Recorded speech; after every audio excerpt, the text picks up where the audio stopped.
Very good evening to you all. Shri Kumarswami Mahavidyalaya Ausa, District Latur, it's organized a world record series 2. Today there is 327th day of the series, and the keynote speaker for today's session is on dais Honorable Swapna Chandran ma'am. So first of all, I welcome to you madam for the dais. I welcome the chief organizer, our ideal principal M.M. Bedkar sir. Also welcome faculties of my college and all those dear participants. Today's topic for presentation is 5 ways for students to manage the stress. Now this topic, as I have mentioned, going to present Honorable Swapna Chandran madam. Presently she is serving at Mount Litera School, Pune as an teacher. So with this brief introduction, now I request you, madam, please start your presentation on the topic 5 ways for students to manage the stress. You are most welcome. Thank you, sir, for that brief introduction. Thank you, Dr. Bedkar, to give this opportunity to me to present a talk on a topic. First of all, let me introduce myself. My name is Ms. Swapna Chandran. I am the coordinator for the secondary section in Mount Litera School in Pune and also the head of department of mathematics.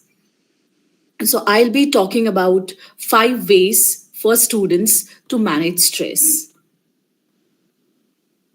So there are efficient strategies for stress reduction among students. So this will be a comprehensive guide to enhance the well-being.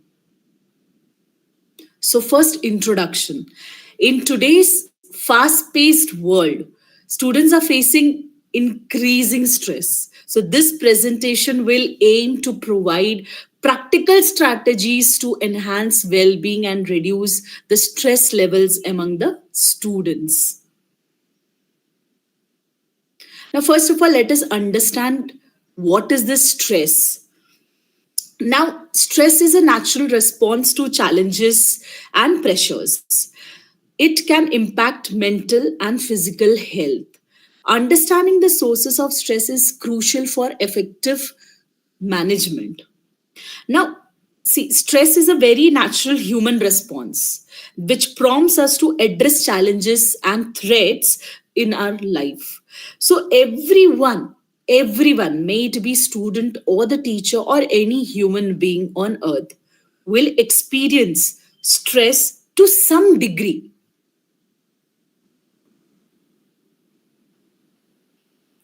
Now, importance of self-care. So we'll first understand the importance of self-care. So what is this self-care all about? So prioritizing self-care is essential for stress reduction. Healthy eating, regular exercise, and sufficient sleep are the 3 fundamental components of self-care. So when we talk about our own health, we first concentrate on healthy eating. Now, what is this healthy eating? Now, this sounds more like a bummer, isn't it?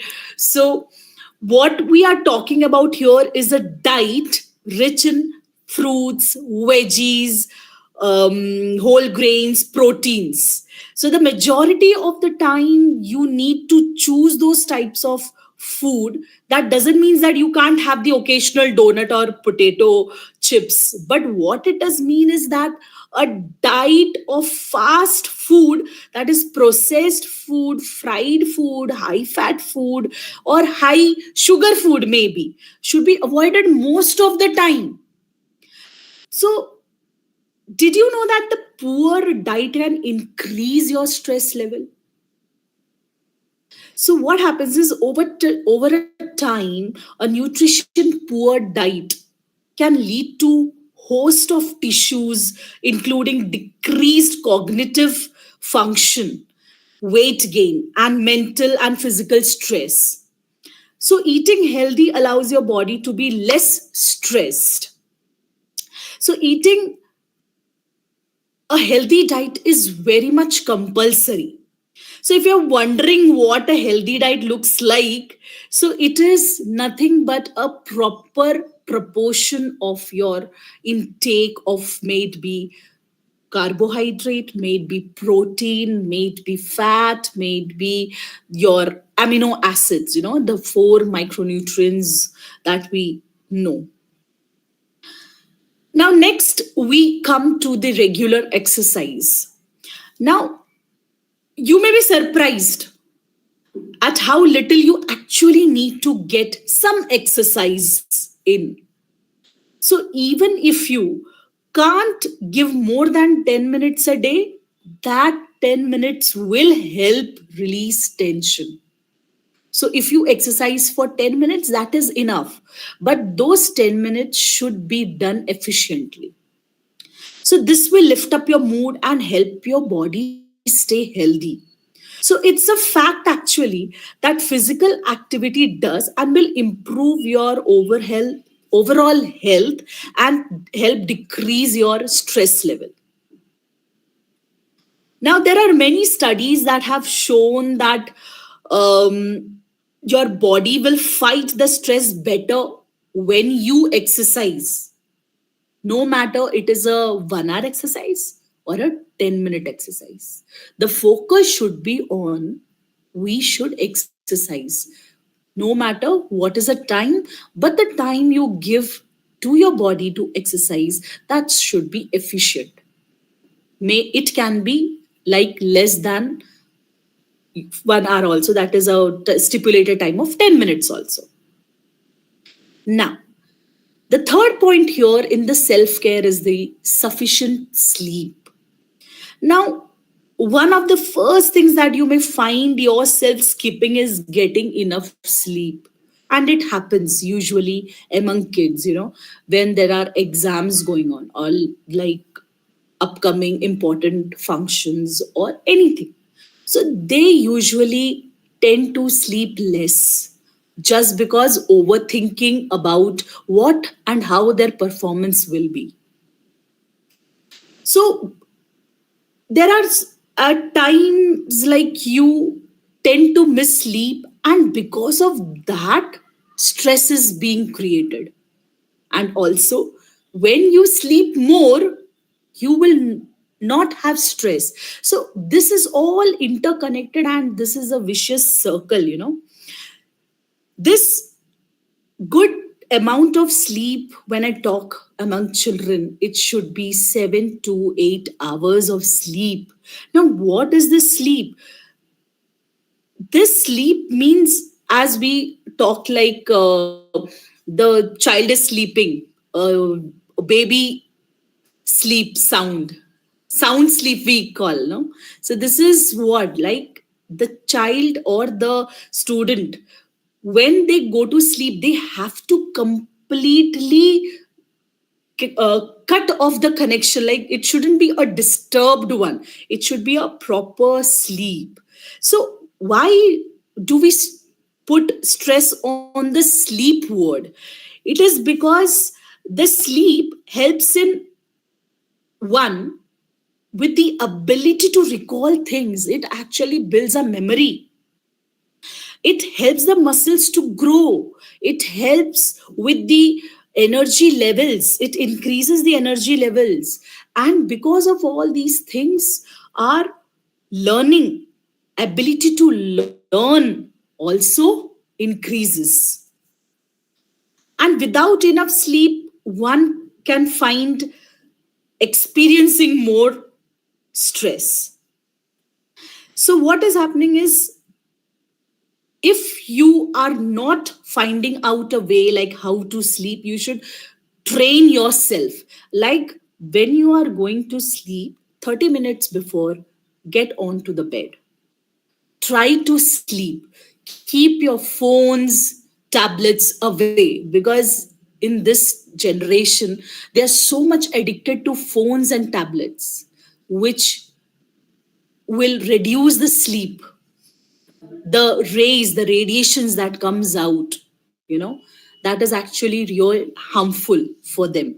So it reduces the sleep, and they are not able to concentrate and tell their body and tame their body that it is time to sleep and they need to go to sleep. So with this, what happens is the time duration which they need to sleep reduces.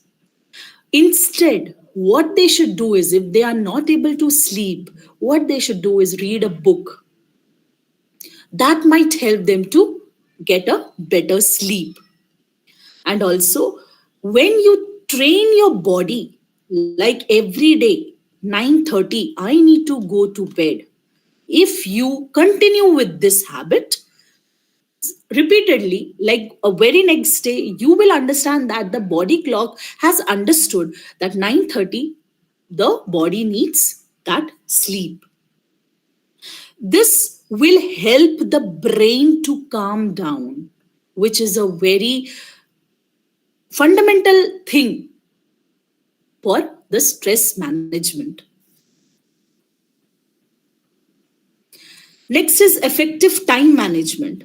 Now, what is this effective time management? Proper time management can alleviate stress, prioritize tasks, set realistic goals, and allocate time for relaxations and leisure activity. For example, if I tell a student, okay, or in the class when I go, I tell the students, chalo, tomorrow you have got a test, and that those marks will be included in your final term exam, or it is important for the upcoming whatever process it is. Now the children will get stressed on the fact that the teacher is going to give a test. I don't have time to study this entire portion. How am I going to do it? How am I going to get good marks? So now what you have to do is you have to manage your time well. The student should know where they lag behind, so they should focus on those topics more and understand that if I get a surprise test, I should be able to write this. So the time management is so much important that you actually get a buffer time to relax. If you have very effectively managed that 24 hours of a day, you will always find buffer time in hand to accept any challenge that comes in between. They can accommodate and peacefully understand how they can use that particular time to do the task given. Nowadays, children focus so much on the academics because the competition has raised so much. They tend to take so much stress, may it be related to the competitive exams that they need to appear after the schools, may it be J or NEET exam. They take so much stress. So we have to tell the students, like, if you manage your time well, if you focus on the area where you actually lack, you can get more time revising for the upcoming exams, because relaxation and leisure activities are equally important so that they don't take so much stress. When they are coming for that particular exam, they should be all with calm mind so that they can understand and write whatever they know calmly. Because in nervousness, children usually tend to forget what they have learned and what they know, which will end up losing marks. So, time management is a very big aspect that we tell children to follow. Next is mindfulness and meditation. Now, practicing mindfulness and meditation can help the students cultivate a calm and focused mindset. Now, these practices promote mental clarity and reduce anxiety. Now, to practice mindfulness is what? It is basically to simply tune into yourself and be fully present in the moment. Being teachers and being into this profession for so long, in the class, we very well understand which student is actually paying attention to us and which student is not. So, this is what we understand with the term mindfulness when we speak the word mindfulness. Like, entire mind, entire focus is in the present and not thinking what had happened in the morning, what will I go and eat at home. So, these are points are not clicking in the mind. Studies have shown that when a person is engaged in mindfulness, their stress level has automatically reduced. Now, the there are so many actually courses that has come online because we have gone so much ahead in technology. There are so many courses that are training children to practice this mindfulness. Now, besides this mindfulness, children can also induce relaxation through deep breathing, aromatherapy, hydrotherapy, journaling, and positive thinking. Now, students actually experience stress for many reasons. It can be, as I told you, the additional responsibility, maybe new living arrangements, and daily schedules, which can also change their eating and sleeping habits. And also, it can lead to harder classes, meeting new people, whatever it is, etc. Now, if a student finds that stress is still getting to them even after trying these tips or are trying to treat it through different other negative things, they should stop there, because the courses that people offer online, there are many good actually good sites and good known people who actually help student practice this mindfulness. They give extra guidance to them, they give support and a helping hand basically. The children having less mindfulness and the children who are not at that moment present at the moment usually seek help, you know. So these people usually help them so that their anxiety is reduced and there is a proper mental clarity on like what the student need to prioritize things at that moment.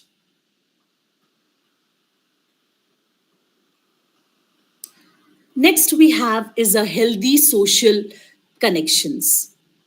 Now, maintaining a positive and supportive social connection is vital for student well-being.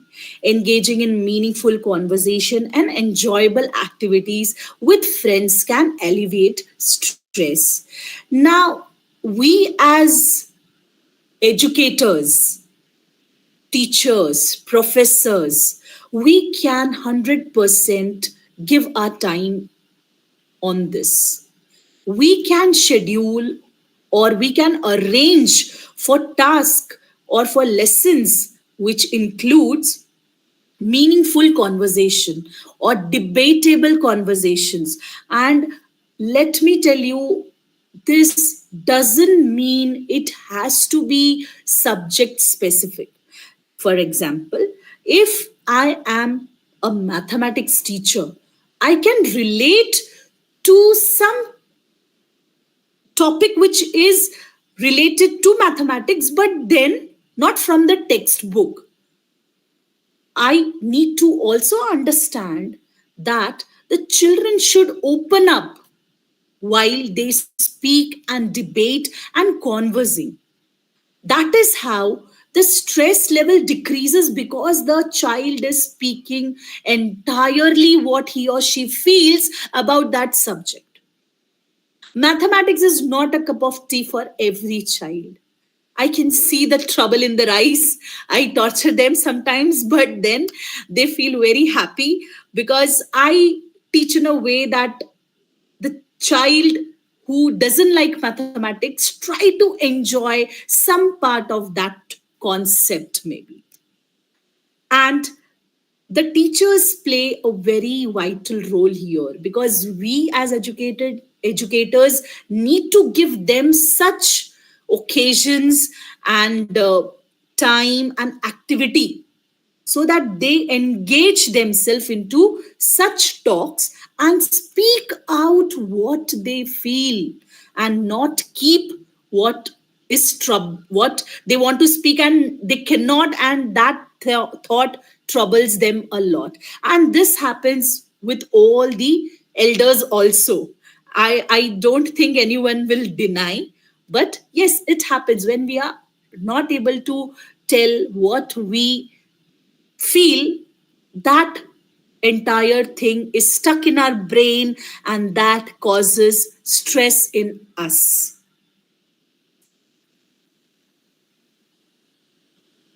Next is physical activity and exercise. As I had already mentioned, that how those activities and exercise help a little more. Regular physical activity and exercise release endorphins, which are natural stress reducers. Now, engaging in activities such as yoga, running, or dancing can enhance mood and reduce stress.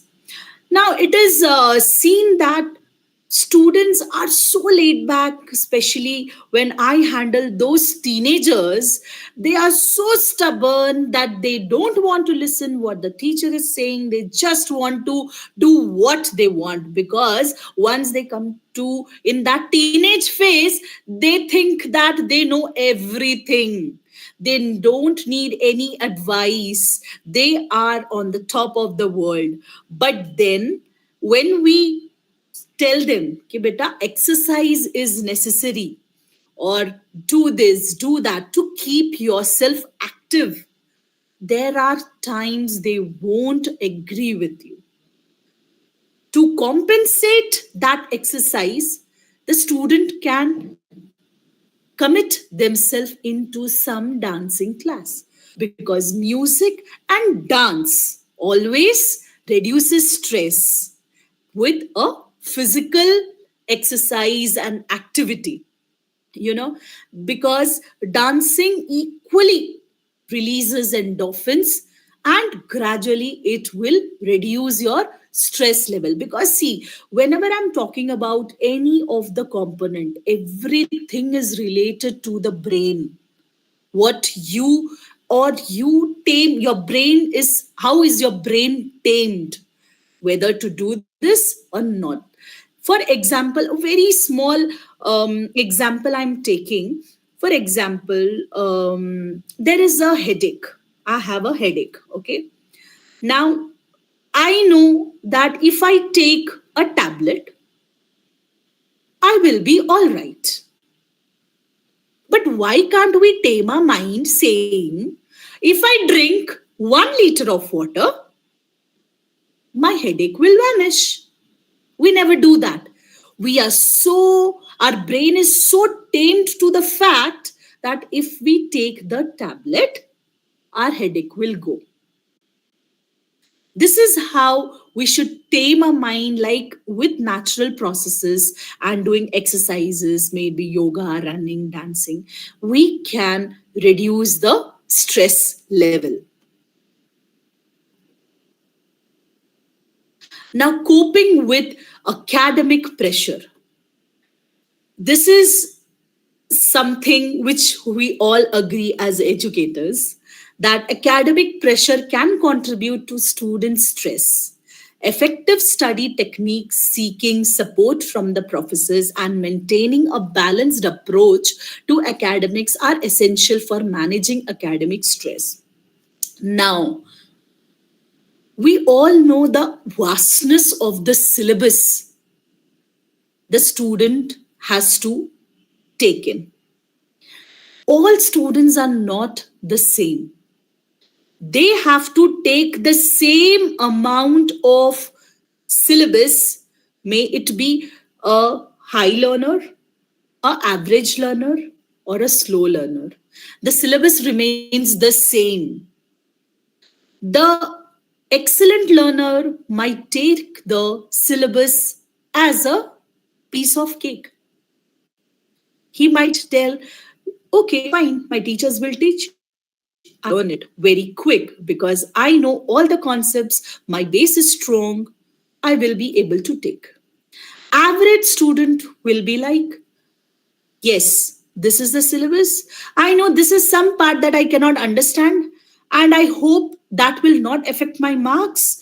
The portion that I understand, I will focus on that and try to gain maximum marks from those portions. But when I talk about a slow learner, am I giving him stress? Yes, it is stressful for a slow learner to absorb in all this syllabus and all the topics, all the concept, everything. So, as teachers, teaching strategy should be in such a way that they seek support from us, and it can be through multiple ways. Maybe a mind map, a last minute notes, or for mathematics like a formula copy. It can be anything that the child can feel stress free learning. Academic stress is really which we cannot change, because may it be a council like CISC, NCRT, state, or maybe a university. It is all framed well. It cannot be changed. But as educators, we can help them understand what is important and what can be taken care of by the child itself. And the things which are important, the teacher can help them understand through various teaching aids. And it can be anything. The child at the end requires what? A strong support from the teacher. Creating a supportive environment. Now, establishing a supportive environment within educational institution is crucial. Providing access to counseling services, promoting open communication, and fostering a culture of empathy can enhance student well-being. As I gave you an example before, how can you involve student in different conversational activity and make them release or talk whatever they feel can actually help them have a stress free life. And we should always empathize with the students to some or the other extent. Yes, we should, to understand what they are going through. Because, stress can lead to anything. So we can help, or we should help all the students to some limit by making them understand or being a part of their healing, which can enhance the student well-being. Now, the role of technology. We all know how technology works. While technology can be beneficial, excessive screen time can contribute to stress. As I spoke earlier, the radiation which is released will actually reduce your sleep time. Now, how can you stop this? We should set boundaries for technologies and engage in offline activities to maintain a healthy balance. And offline activities includes playing a small game or reading a book, go out for a walk or walk inside the house. These are the small steps which we should focus on more to place or to remove or to substitute technology. I know that technology will help you more relax by looking at all the reels in Instagram or Facebook, but then reading one book might release or make you more stress free. Now, healthy sleeping habits. Quality sleep is essential for student well being. Establishing a consistent bedtime routine, creating a comfortable sleep environment, and avoiding excessive stimulation before bedtime are key to promote healthy sleep habits, which I have already spoken about this. Now, implement stress reduction strategies. How? Effective stress reduction strategies require consistent practice and commitment.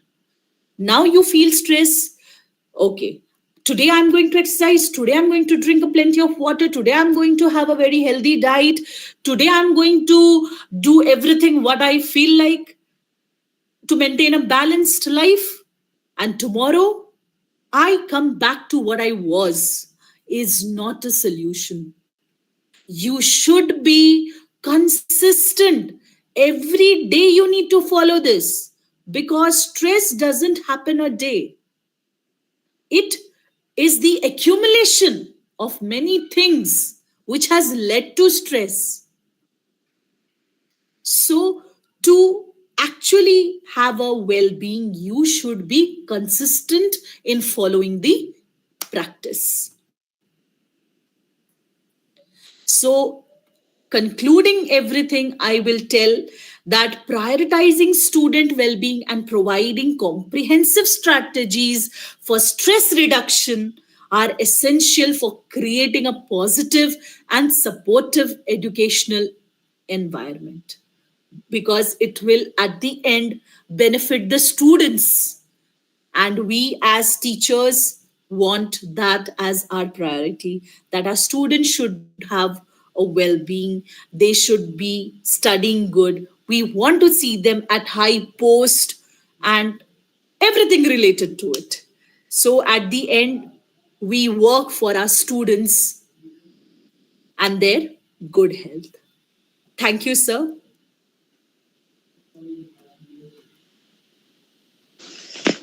Thank you so much, madam, for the wonderful presentation. Now I request dear participants, if you have any query or would like to discuss, please come ahead, dear participants.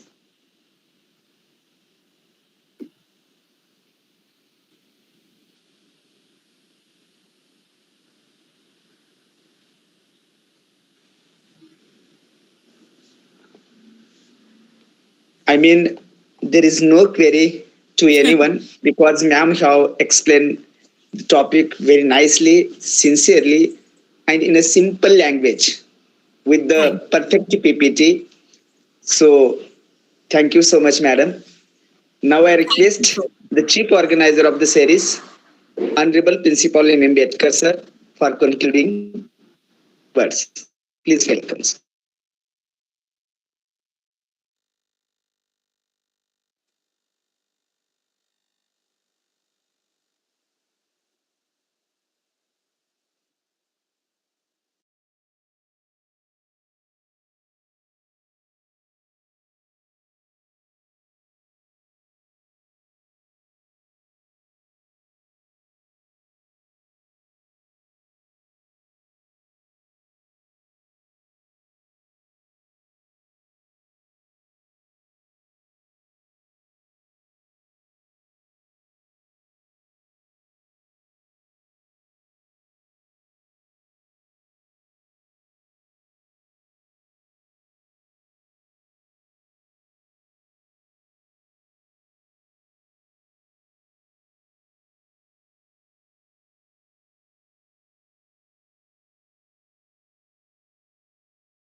Thank you, sir. Thanks a lot. Now I move towards the vote of thanks. As we know, Shri Kumarswami Mahavidyalaya Ausa, District Latur in Maharashtra State, is organized a world record series to its daily webinar series. Today we have completed 327th day of the series, and the topic was very significant to each teachers, parents, and as well as the students. That is the 5 ways for students to manage the stress. Now, this topic you have explained, delivered a nice talk by Honorable Swapna Madam, where she explained all those details regarding the stress, then the importance of self-care, effective time management, then the different techniques, mindfulness and meditations, then the talk about the physical activity and exercises, and the role of the technology, and at last healthy sleeping habits. Now these points you covered in your lecture so nicely, madam. The PPT was perfect. The style you expressed, it was very nice, wonderful one. So I'm very thankful to you. You paid your valuable time to the series and delivered a nice lecture to us. So thank you so much once again. I thanks the chief organizer of the series, the principal of Shri Kumarswami Mahavidyalaya Ausa, Dr. M. Bedkar sir. Also thanks colleagues from my college, Dr. K. N. Kadam sir, Honorable Praveen Udge sir, and others. And I should not forget all those dear participants who join the series regularly, encourages us. So thanks a lot once again to you all. Now kind request to fill the feedback link which is given in the chat box. Now, with the kind permission of the chief organizer, I declare the session is over. Thank you so much, Swapna Madam, once again. Thank you so much. Thank you, sir. Thank you so much for giving me the opportunity. Thank you. Thank you, sir. Thank you, ma'am.